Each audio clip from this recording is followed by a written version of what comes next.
the Heroes of Pearl Street Part 1. And I should probably pick my brother for this one. My older brother Rabbit, he's probably saved more lives than anyone I know.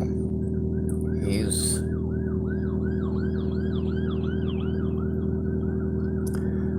saved lives in front of me.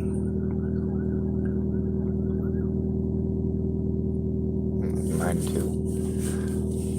But I've picked Brandon Ratner as my first hero of Pearl Street. I'm going to tell you the wonderful deeds that he did for me. I think the second one I will probably pick Todd Ryan Case, because you got to know what he was really like. These guys were wonderful. Fucking great. Spectacular. You have no idea. So our focus today, since I'm finally getting a guardian and I'm finally getting put somewhere, we'll focus on how wonderful these people are. I mean, that person's still in there. These people are still those people. Just they've gathered a lot of pain. So I'll give you a backstory on Brandon. Before I met him, in the state of Colorado, his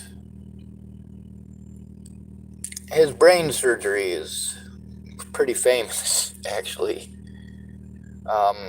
There was a case of mistaken identity, and some people got out of a vehicle, and Brandon was hoping to defuse the situation. He ended up taking a crowbar to the skull like 12 times. I mean, they fucking mashed his brains into jelly. They worked him over a lot worse than they worked over Ogre with that rock. Or Christopher Weaver, I should say. Not Ogre. We'll use people's real names now. They deserve it. So Brandon Ratner, after having his skull crushed in and having horrible migraines that he's going to have for the rest of his life, this guy was incredibly good to me. Calm and collective. When his girlfriend was completely fucking flipping out over absolutely nothing, and she often did, he took it. He didn't just take it. I mean, it's not like he just laid down like a fucking dog, but he understood the situation. Now, sometimes she got way below the belt. She did some horrible things to him and said some horrible things to him, and you know, he didn't say the nicest things back every time. And when I say every time, there's a reason for that. I mean, my God, how much of that is he expected to take? And a lot of times, Veronica Randall, that was his girlfriend, that's how I met him. She was a very happy-go-lucky lady, but she had two very, very large extremes. Fucking super nice and batshit fucking bonkers. And she volunteered a lot of stuff. And she had good intentions most of the time, you know. I mean, she wasn't trying to do something mean by rushing me with the taxes. She just, I don't know why she had it in her head that without a mailbox and without any of that stuff, that I could literally, on the day that she wanted it, get that stuff. And this is somebody that Brandon, like, even through that, you know, he still did his best for her. He did his best to provide. He went to work every day, you know. I mean, he worked overtime. He ended up getting screwed pretty decent. So let's talk about all the good things Brandon did for me. That's the section that we're at now, isn't it? All the wonderful things he did for me. Alright, so I got a car from Rory Jetson, and Rory is dead now. It was Rory and Fred. Her real name is Cammie Amon, but they bought me, or they had a Toyota Corolla. No, it was a Chevy Corsica. That's what it was. And I had an issue with the thermostat, and that was over by Hardin, Montana. Well, actually, it was right outside of Little Bighorn. I was on the Little Bighorn River when it broke. I was on the bridge there. And I didn't have any money. I was stranded out in the heat. I literally laid underneath my vehicle and next to my vehicle almost all day long to try to get some shade. And nobody ever stopped, and I never saw a cop. Not until a guy gave me a ride. We went and got a trailer to pick up my car. He said that, well, I changed the thermostat on it. The problem is the dust cover on it had been taken off by a previous owner. It got a rock jammed in there, and the starter was stuck to the flywheel, and it tore off the engine and took a part of the engine casing with it. So that was the end of that car. So I was stranded. I was able to sell that car for enough money to pay Brandon and Veronica to come see me. And Veronica didn't really want to, but Brandon was pretty insistent. And the money that I got for my car and everything in it too, all of my tools, I couldn't take it all with me. But I took as much as I could. I had like 4 bags. I was dropped off at the Maverick there in Buffalo, Wyoming. And Brandon Ratner and Veronica Randall drove all the way up there to see me. They spent all their money on gas.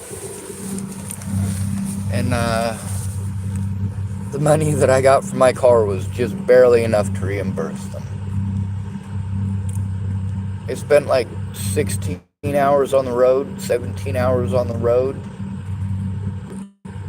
right after getting off of work. Yeah, he's a fucking stand-up guy. He's a stand-up guy to this day. He just didn't understand. Me calling him a moron, that's because I tried to explain. And guys get lonely too. It's not all about your vaginas. For Brandon, he wants to be loved. He wants someone to love that will actually love him in return. Beauty and the Beast. Now, don't think for one moment he's horribly disfigured, because he's not. He's a decent-looking feller, and he's tall, and he is kind. My God, he is kind. To a fault, sometimes. Buffalo, Wyoming wasn't the only time. When I asked him for help, when I asked him and Veronica both for help, like with the situation with Josh Hughes when he had to move out of his apartment, and they helped to move his stuff. He should have had it packed already, but he didn't. But they stuck around, even though they had things that they wanted to do. They wanted to get the job done and get out. We waited on Josh Hughes to pack up his stuff because we didn't know what was his and what was Laura's. And Brandon Ratner was there for all of that. He helped. He helped to move that stuff once it was packed. It was his vehicle we packed it into, I believe, and we took it out to my shop. Like I said, I was fine with Josh's stuff being out there. And, if he'd have been clandestine about it, I'd have been fine with him sleeping out there. It was against the rules, but it would have been all right. When I got kicked out of that place, it was over Josh Hughes being an idiot. And Brandon Ratner, he didn't tell me, oh, well, you never should have helped him. You never should have helped him. He never rubbed it in my face that I helped Josh Hughes. He never went, oh, well, you shouldn't have. What he did was he helped with an actual solution.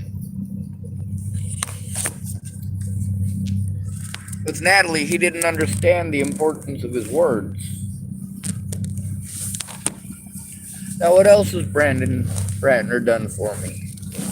Well, when I was too broke to make my rent on that place after I hurt my back, that's right, 2 different occasions, he helped me to take my stuff down to the Mile High Flea Market. Him and his dad had a booth, and they helped sell my stuff. I wish I'd have gotten a better price for my Legos, but other than that, they tried to make sure that I was accounted for and taken care of.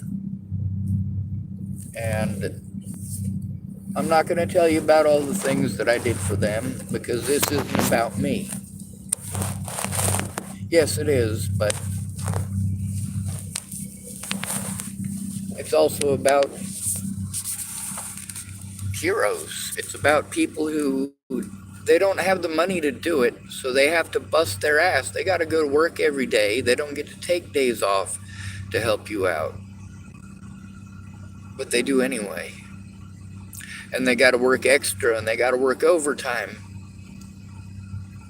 They do it anyway. There's a lot of situations that he helped me out with, regardless of the fact that many of those situations were supposed to be mutual. A lot of times they weren't. A lot of times it was a situation where I haven't been able to take care of myself in my adult life at all. I literally haven't been able to. I can't. I try. You guys see me try, and you see how I fucking flop and fail too. But I get up again, and I fail again, and I get treated horribly for it, but I get up again. I don't want to get up again. I don't. We all feel like that sometimes.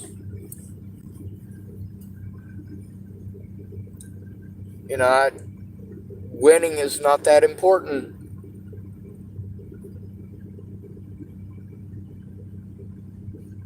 I don't argue with you because I'm trying to get a win or a victory over you.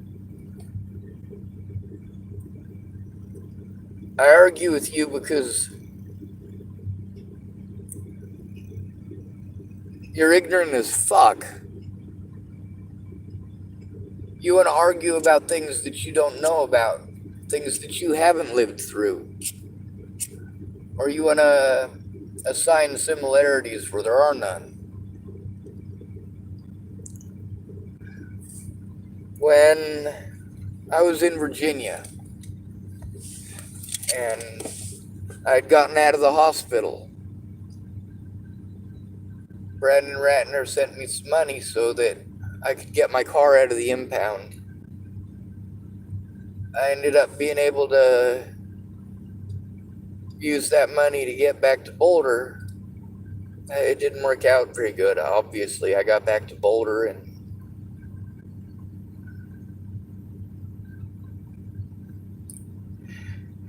Brandon was still my friend, though. And see, this is even after, alright, when I say I used the C word before, hell yes. When somebody is going to be going out of their way to be extremely fucking cruel to me. Similar with the thing with James, we were so busy fucking typing, and both of us were fucking aggravated by the time we spoke to each other.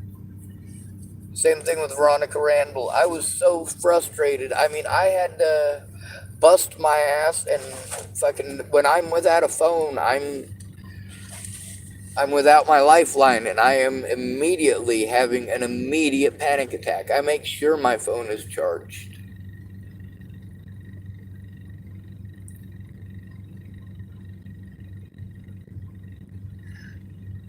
There was a few nights when it was freezing out.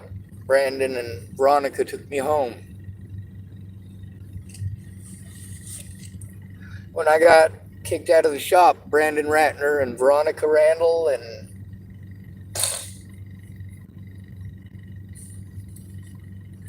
John Harder and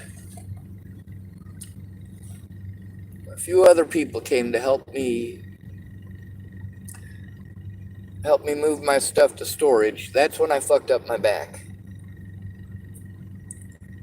Now, Veronica tried to say that I hurt my back at work. I didn't. I mean, I was working, but it wasn't at work. I was working.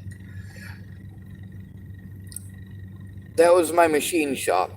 That was my dream, was to have a machine shop, to make things, to make the world a better place. I'm not equipped to deal with. I got the wrong education, apparently. Apparently, instead of learning about the world and learning about psychology and psychiatry, and I don't know everything about those subjects. I don't know all of the word associations, and I dabble in a lot of different stuff. So, I mean, I don't know everything that there is. But when I delve into something, I delve into it. Growing up in the system, I got to delve into a lot. This is where Brandon and I's experiences are different. He's got family. He loves his family, and they love him. And his family dynamics, even through those, he tried to help me. Help me to get back to Boulder, of course. And then while there was issues with Tim Beeson and Alicia Bollinger and Matty Boa, he came up and he helped me. He helped me to move my stuff. Like I said, I had to live in 2 different places. Chapel, Nebraska is where all of my stuff was and where I was paying rent, but I didn't live there. Chapel is a horrible fucking place. If you're different, they hate you, no problem. You understand the rules now. If you understand the rules, you shouldn't have any issues. I'm different. They're not going to like me. All right. I understand that's the way it's going to be. If I walk into that town, I'm well aware that's the way it's going to be. If I'm doing so, I am accepting the fact that that is how I'm going to be treated. That is what is going to happen. If I go to see my loved ones in Chapel, Nebraska, I am well aware that I'm going to have to deal with some douchebags, and I'm probably going to have to hear N-word lover. Oh my God. You know what? This is something that Brandon rescued me from repeatedly. Chapel, Nebraska. He came up here and he got to meet some other friends of mine. A lot of my friends, I tried to introduce them. I introduced Wraith to Amanda Payne. That's Tori Wentworth. That's Wraith. I introduced Amanda DeMette to Laura Nelson.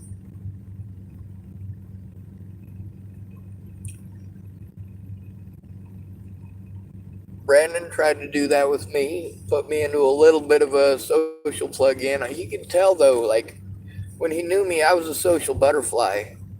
I was in my element. I was in Boulder, Colorado, where it's okay to be weird. It's okay to be different. It's okay to love people right. And also, my older brother was there. He's the reason people didn't beat me up when he was around. Just because he existed and he was my older brother and he was bigger than me and he was known for being fucking undefeatable. Like, nobody is. And he's been cracked in the head enough times. Just leave him alone.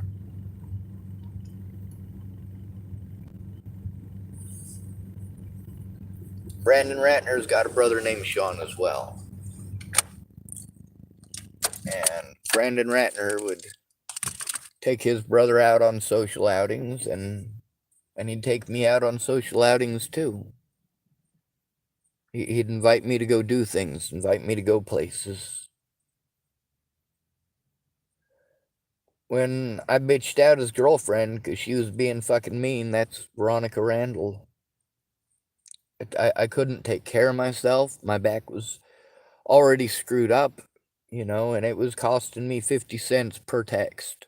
I spend $30 on a phone card and it's 50 cents a text, and she is rapid firing one line texts at me.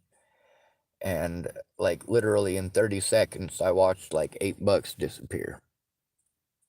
I just needed her to call me and listen, but I was frustrated, and she's fucking texting me and I'm texting back, and I'm like, this is stupid. So she called me, and she was so pissed off about the texting. I mean, I'm texting frustrated because if I don't get it typed out fast enough, it's going to cost me my entire fucking, all of my minutes on my little track phone, I mean, she could get rid of it in like 10 minutes. Well, it probably wouldn't even take her 10 minutes to type that much. And when she called me, she was fucking so mean. Like, I didn't get to speak. She was just crazy, screaming at the top of her lungs at me. And Brandon, well, he was still my friend after that. When that situation with Natalie was going on and I had to sneak in to see him, I'm talking about before she was killed. Brandon Ratner drove all the way to Boulder, to the skate park there, and I met him there, and we talked about the situation. We talked about how I had to move and how being there was a unsafe situation. I didn't get too into details because it was a conversation. It wasn't a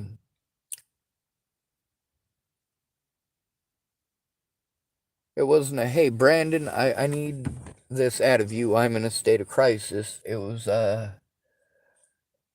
I'm in a state of crisis and I need a friend. Unlike the cops, I'm never going to call the fucking cops if I just need someone to fucking talk to. So, yeah, don't ever tell a cop. If a cop asks if I just need someone to talk to, yeah, don't fucking lie to them. Alright, enough said. So then,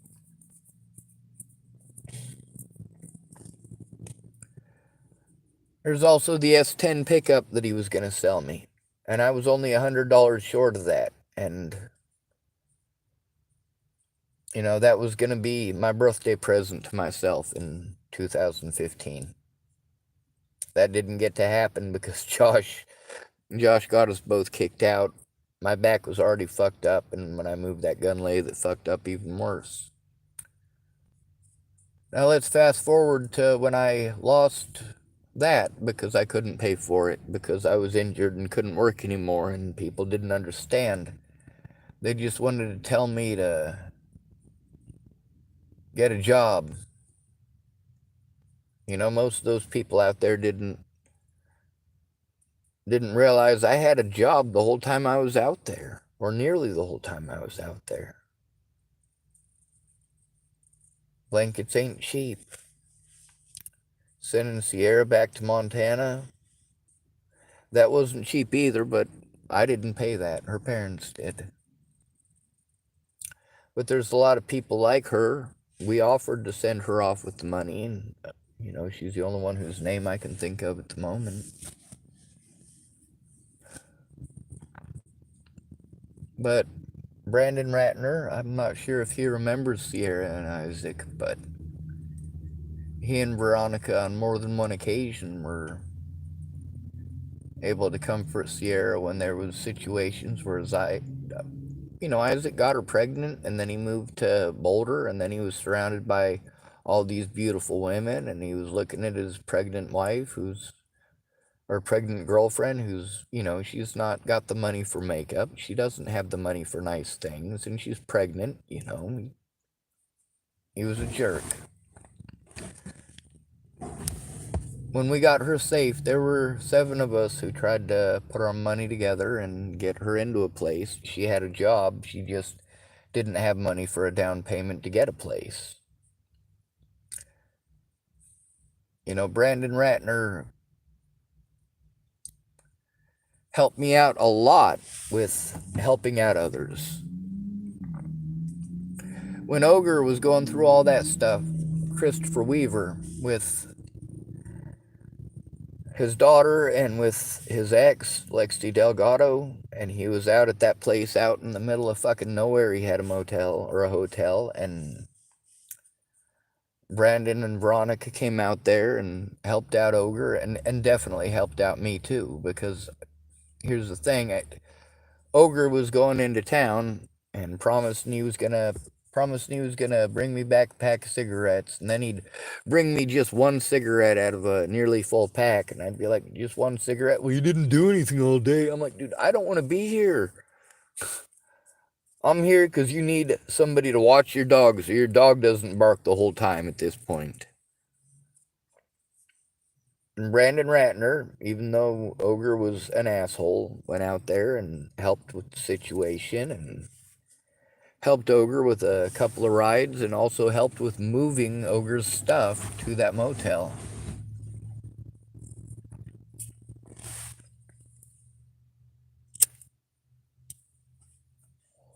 Now let's talk about when I moved from Chapel, Nebraska, and he helped me to move all that stuff from Chapel, Nebraska down to Ken and Leah's in Inglewood.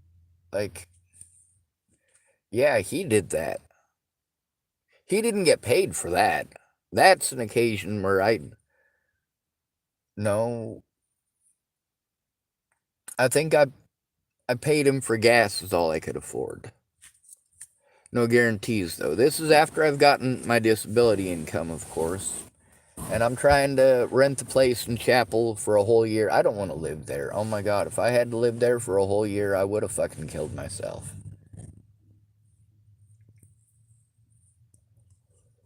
But I wanted to pay the rent until it was completely paid up. The problem is that when I finally did get to move out of there, it was kind of an emergency, and he was strapped for time, and I was strapped for time, and I'd done everything right and paid everything on that place. I was trying to improve my credit by having a full year of lease paid off, and I didn't write the letter I should have written. See, you're supposed to give them a notice. Well, I didn't give them the notice. I figured I'd be able to call them once I was at Ken and Leah's, but then once Ken and Leah knew that I had moved completely out of Chapel and I didn't live there anymore, and I didn't have a place to go if they did something fucked up, well, that's when the fucking real monsters came out of them. That's when they knew that they could take advantage of me and there was nothing I could do because I had nowhere to go. This is after the situation with Natalie, of course, and I can't physically function and I can't mentally function. You have no idea how fucked up it is. When you love somebody that much and they're going to the people who actually harmed them for help because of you asking for help stopping all of this violence, all of this abuse, all of this crazy, as she put it. Of course it was fucking crazy. That was a very crazy time in my life.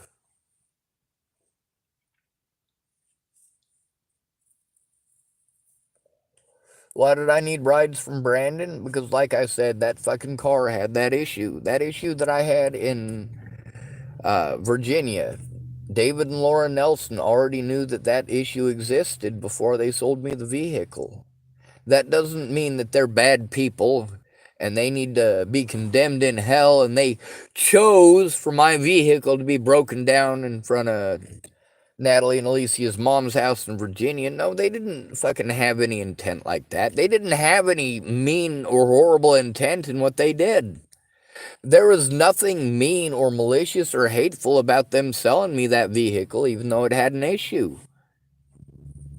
It would have been nice to know that it had that issue. But you know what? There's also the fact that at the point in my life where I bought that car, that was right after the whole Starbucks fiasco. The cops had kept me up for months. And through all of this, I mean, Brandon just kept on showing up. He may not have been there when I needed him, but, you know, when I had to go try to get my computer, and of course, it turned out I went to the wrong station, and then a blizzard started, and I was, well, of course, completely broke.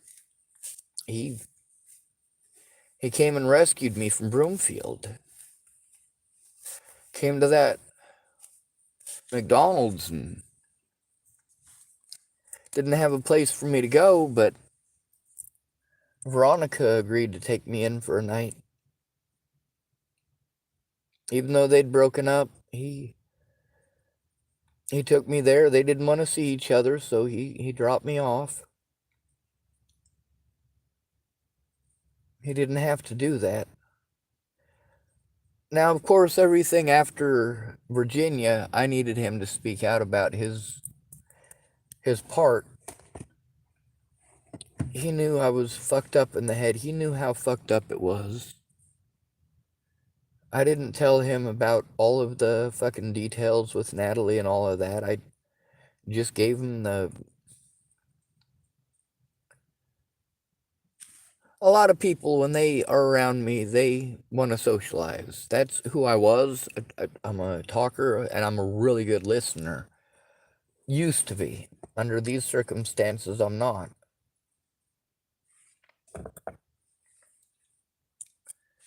He sent me money so that I could get on a...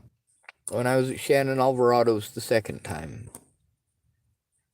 and I was stranded there with my box of evidence, and it's really bad down there in Los Angeles. It's bad.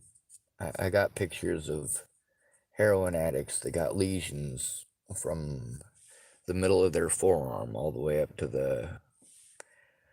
I mean, oh my God, it was fucking bad. And Shannon Alvarado, she wasn't understanding that I'm literally stuck here, Shannon. I don't have the ability to do anything. I'm here because they were bound and hellbound to send me somewhere. And I couldn't think of anywhere else to go.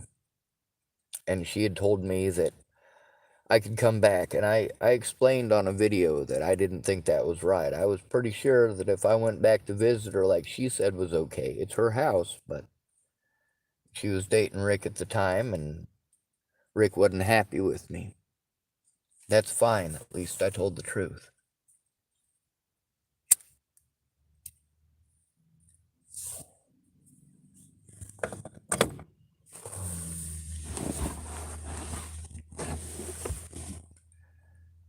Now we got Brandon Ratner, who rescues me from that blizzard in Broomfield. This is after Natalie's dead. That wasn't the only time. We're gonna go through all of the heroes of Pearl Street. Most of these people I'm not friends with anymore, and I don't talk to them. They don't talk to me. Tabby is one of those heroes. Mandy Singer is one of those heroes. Mobley is one of those heroes.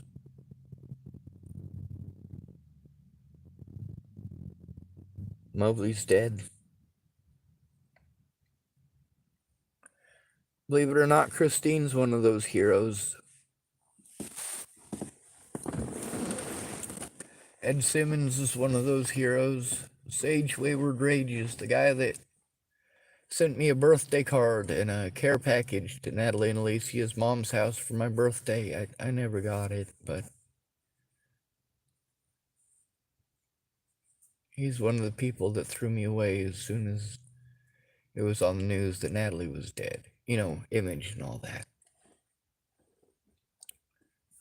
Brandon never came forward. He just never did.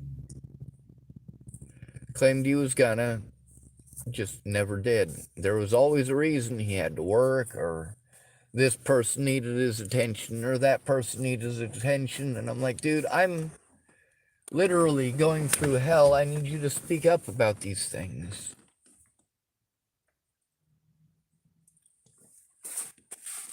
He didn't get it. He didn't understand. See, that's the thing, is that it's not that he didn't care, he didn't understand. He did not understand the importance or the gravity of the situation.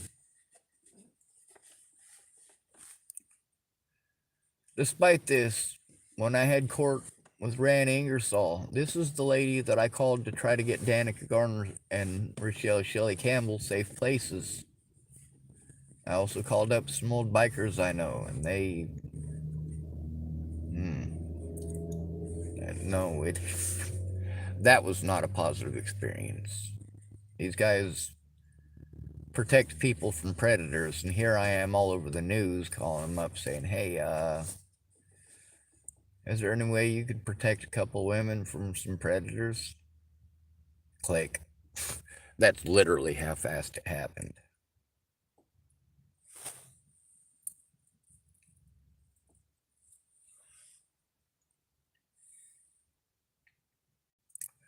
But Brandon Ratner, sure enough, Rand Ingersoll, the lady that I called after those guys, Rand Ingersoll, she was gonna try, but her husband got a hold of me, and he treated me like shit, said that she was crying, and basically I was a horrible person for trying to get Danica Garner and Rochelle Shelley Campbell to safe places. Because you see how it is with me, right? Like, there's an obvious safety issue, but nobody gives a shit.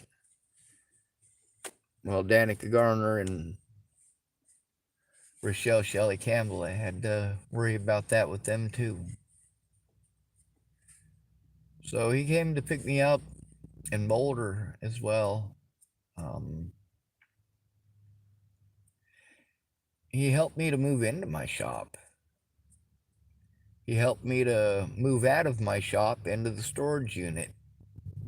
He helped me to move out of my storage unit too. But my car broke down, and, well, everything that I had in storage in Boulder, I don't know what they did with it. I couldn't go back and get it. You know who else was there? Rachel Klang and Dee Dee Klang. They were there when I moved everything out of the storage. They helped. Miss Peaches was there for that one too, and she helped. And Raj was there for that one, and they helped. They helped to get everything out of there, and you know what? They got to see. I gave all of the computer stuff that was in there, everything that people had donated. Whether it was mine or his, I let him have it. I don't have a place for this stuff. I can't afford anything at that point. That was before I got disability. And of course, Brandon Ratner was there too. The fact is, Brandon Ratner was there for so many of my stories that the fact that he didn't come forward is phenomenally unbelievable.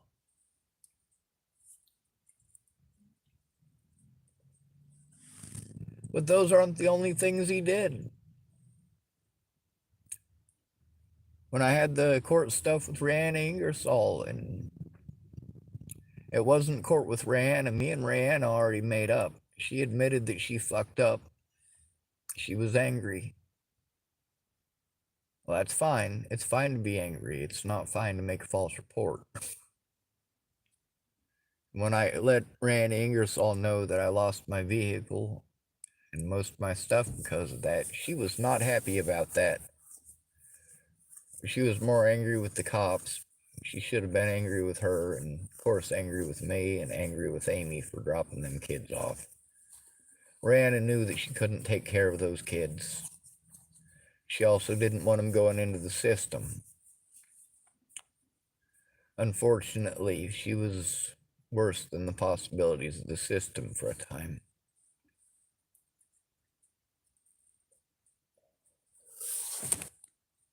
So, Brandon Ratner, he gave me a ride all the way to that. He paid for that. He did. That was all Brandon Ratner, 100%. I didn't pay him a fucking penny for that.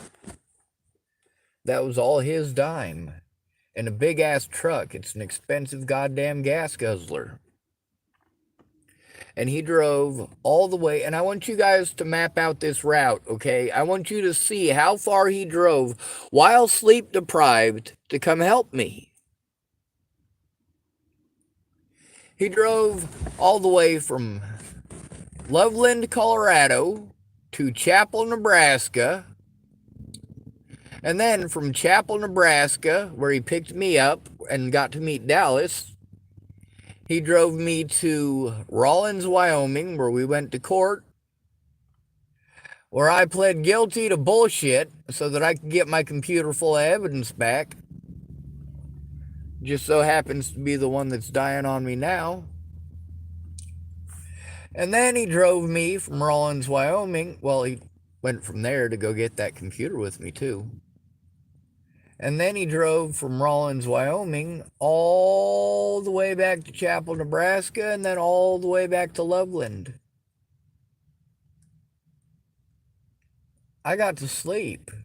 I wasn't driving, so I was able to get some sleep. Not much, an hour maybe 2.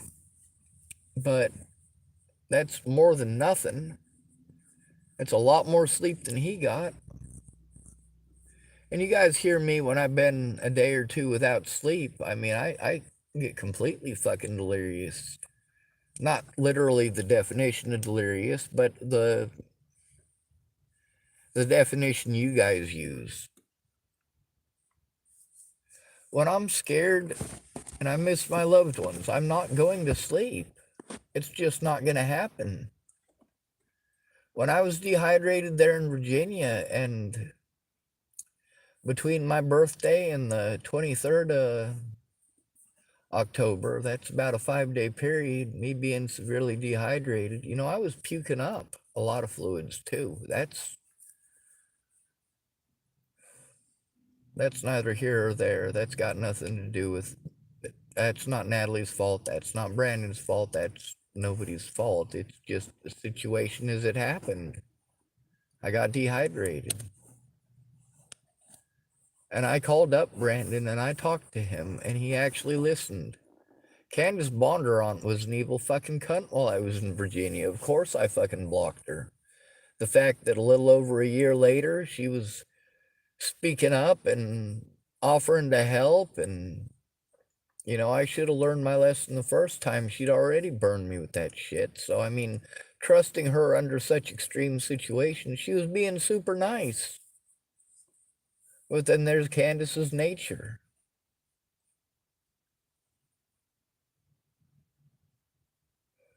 Brandon Ratner, that again was not the only time that he helped me through this.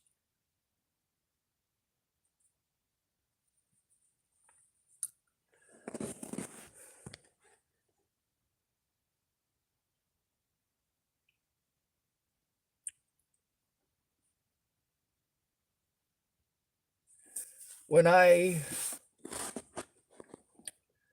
was offered a hotel room by one of the Starbucks employees, and she was telling me that she was going to come and help, and there was another Starbucks employee. Her name was Michaela, and she was the I believe it was Michaela. She was the manager of the store there where the other Starbucks employee had rented me a room, and so she was going to have the other lady help me, and it didn't happen because she wasn't at work. And then, of course, I attempted to kill myself. But the thing about that room is that Brandon's the one who took me to that room. He picked me up. He had a date. He wanted to go see his possible new girlfriend, and he took me to the pawn shop, and we bought that computer, the other one that Ed wiped. I didn't have money for anything else. I had money for a fucking shit computer, and that's what I bought. And it didn't have a camera on it, so we had to go back in. Brandon's in a hurry. He's wanting to go hopefully get some cuddle time in. And instead, he's driving me around. And I got to the motel or the hotel, and I want to say it was the Quality Inn. It was nice. It was really nice. And Brandon dropped me off and he left. But he was there for the computer situation. He was there for so many of these situations that he can verify that they happened, or at least that I told him about them. When the cops said that nobody would help me, probably because of the way that I act, a lot of people tried to help me. The fucking problem is they didn't speak up. They couldn't understand or grasp the concept of speaking up.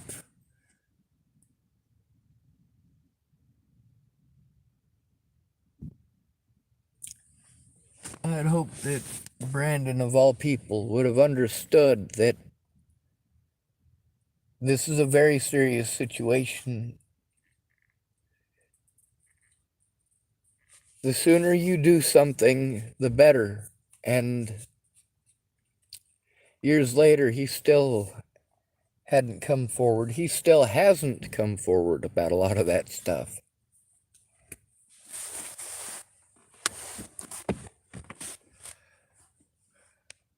When I recorded those conversations with you, there's a reason for that. It's so that when the police lied, I could show that they fucking lied. People did try to help me, but what they did not try to help me with was the police reports and turning in my predators. You know, the court dates that I needed him to go to, it was important for him to go to those court dates because, and so incredibly important because he needed to speak to my public pretenders. He needed to explain them the parts that he knew about. I needed him to be actively involved, not nonchalant about every goddamn thing. And that's the biggest problem with the situation with that particular hero at the very end. He didn't understand.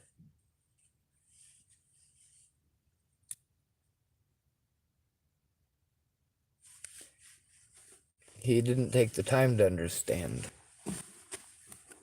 He was always too busy to understand that his words showed that the cops lied and that the Bollingers lied. Just like the paperwork from the hospital in Chesapeake, Virginia shows that the cops lied and the Bollingers lied. Just like the efforts that Miss Peaches made show that the cops lied and the Bollingers lied.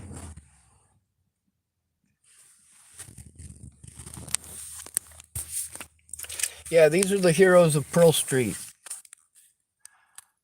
But they were too afraid to even speak up. Or they didn't understand well enough to speak up. With Brandon, I really wanted to be able to let him know what was going on before we got to court. When I was conscious enough to try to have a conversation, he wanted to talk about, the next woman that he's going to go out on a date with and try to have a relationship with. A lot of times, he's a pretty lonely feller and he wants to be heard too. I get that. There's a lot of these people that wanted to be heard too because they've been deprived as well. They've been emotionally deprived and emotionally taken advantage of, and physically as well. A lot of these folks that wouldn't come forward, it's because they got post-traumatic stress disorder. A lot of people out on the streets got that.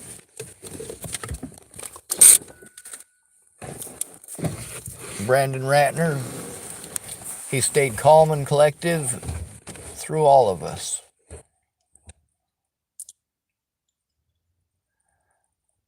When there was a situation where he screwed up. It's not that he did so intentionally.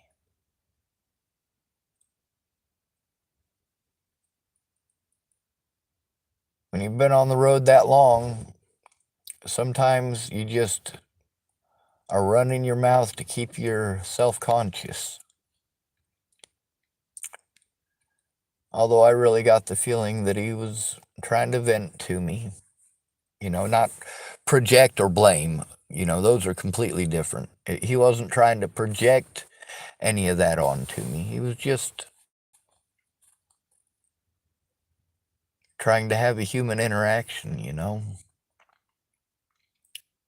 But again, like I said, he'd driven all the way from Loveland to Chapel, Nebraska to Rawlins, Wyoming, then back to Chapel, Nebraska to drop me off, and then back to work. If you guys haven't experienced that, like, I know exactly what Brandon's going through because I go through that every day. Every day I'm too exhausted to exist. I'm afraid to go to sleep because I have nightmares. I'm afraid to stay awake because the nightmare is real.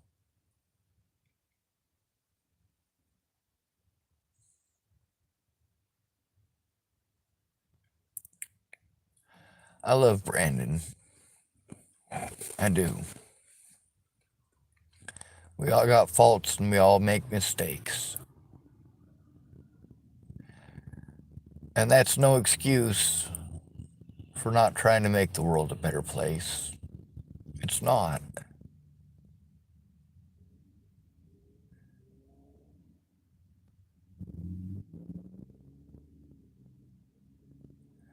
Brandon, when he was angry with me, he did a lot of mean things. Said a lot of mean things. He didn't understand how hurt I was because here I am still being victimized and he still hasn't come forward.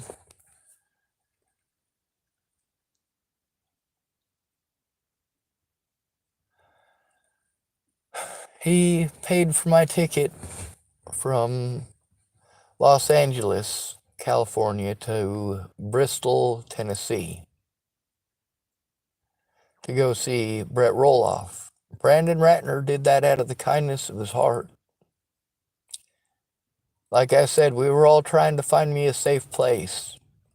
And a lot of people are angry with me because they didn't understand that a temporary room for a night is not a safe place where I can sit down and process this. It's a misunderstanding of autism. It's like when Shannon was screaming every night. It takes me a full 24 hours, if not more, for my butterflies to disappear because she was screaming.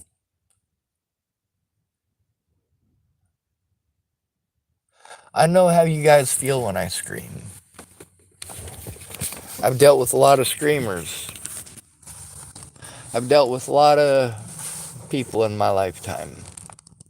The ones I like the best are the ones who will discuss it. The ones who will listen to understand, well, good luck finding one of those, but if you find somebody who listens to understand, you're golden. Because if they listen to understand, and they're your friend, they're going to want to help you. If they listen to understand, they can help you. If they listen to argue, they can't. Brandon did not listen to argue.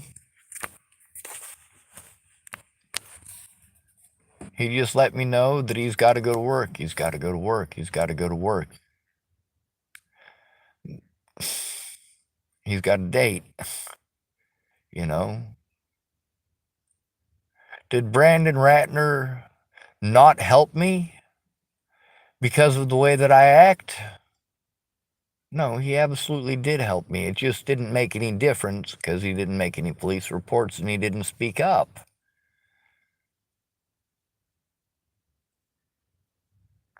But that doesn't mean I don't love him. That doesn't mean he didn't save lives. That doesn't mean that he's not a fucking hero in his own goddamn right. That guy truly went above and beyond, especially for me. The issue is that he didn't understand, and when he finally did understand, he didn't understand that the emotional context that he was delivering with the experience that he had had. Yeah, I know. I know, Brandon. I've been trying to tell you that. And then he wants to tell me it's different. It's not different. Well, he's actually right. It's a lot different because nobody assaulted him. He's a lot different because when he left that house, well, problem's over, hopefully. Hopefully. It's kind of like when I left Virginia. Problem's over with, hopefully. Nope, not always. Brandon Ratner has learned that, and so have many others. Once they get it, they get it. And for a guy with brains that were smashed into fucking pudding, oh, this guy is extremely intelligent. So,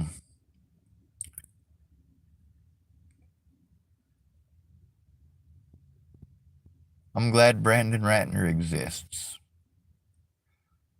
And I am certain, because he can't help himself, just like me, he's helping somebody probably right this moment. Somebody nobody else cares about. Somebody that nobody else is going to listen to.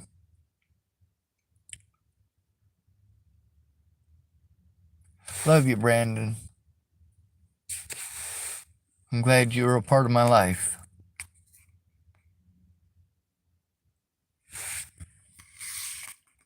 Thank you for being a hero. Keep up the good work.